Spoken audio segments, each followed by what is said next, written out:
And so my school in particular is a performing arts school.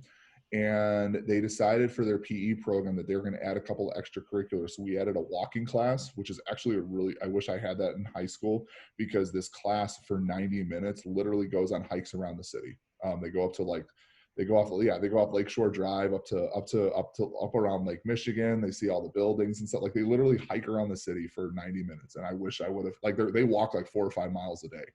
Well, when we're in school.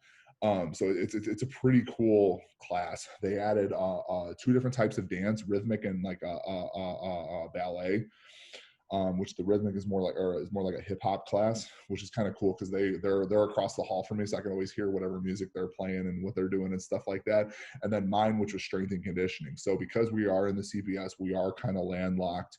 The kids have to travel for our facilities. So instead of making them come back and do their strength and conditioning stuff after school hours, they've included it in their PE curriculum. So I'm technically a PE teacher, but I'm the strength coach at the school. So the kids come to me and we have their like normal workouts like they would do in a regular strength and conditioning situation. They come in, I take attendance, they get their warm-ups in, we do our movement prep, they do our main lifting, we do our conditioning work, and they're on with their day. I only see the kids 2 to 3 times a week because we're on AB schedules, so it just depends on where they're at. And I start with like a linear periodized model with them, just, basic 5x5, 6x3, 7x2 building and main movements. And then towards the end of the year, I was going to transition into teaching them about the conjugate method and stuff like that. So with remote learning, we've been remote the entire year out here in Illinois. And so with that, I took the opportunity to kind of educate them because it was something I always wanted to do. It's what I do with my interns that I get at the gym, because I was noticing like a lot of these colleges don't explain like the backstory behind strength and conditioning or how certain things came to be and why they are the way they are. So I took the opportunity to do that with my high school kids too. So this year we started off the first half or the first quarter, I just taught them the history of strength and conditioning. We talked about, the ancient Greeks and the Persians and the Chinese and how they use fitness to train their militaries and how the fitness standards came to be currently. We talked about the very beginning of the Olympics. We talked about how strongman, weightlifting, powerlifting all became things. And then Rogue put out a bunch of really great documentaries on like legends of like strength and stuff like that. So we talked about all those things. And then I went into a program design thing with the kids where I literally am teaching them how to write their own training program. So we started at the very basics where I explained, I explained to them, progressive overload, talked about Milo and the bull as an example of that. Talked about linear periodization, talked about, the conjugate method. We talked about, upper body. We created exercise libraries for upper, lower, and core, talked about flexion, extension, posterior, anterior chain work, dynamic, static work. And yeah, it's been really fun to teach them about that. Like the last thing we did before Christmas break was we talked about how to structure out a daily workout, how to give percentages based on, data that I've seen over the years, based on where a percentage of your work should be based on your warm up, your movement prep, your main lifts, your accessories, your conditioning, and all that stuff. We talked about the different energy systems. A lot of these kids didn't know about, all the different energy systems that, we use in a training session.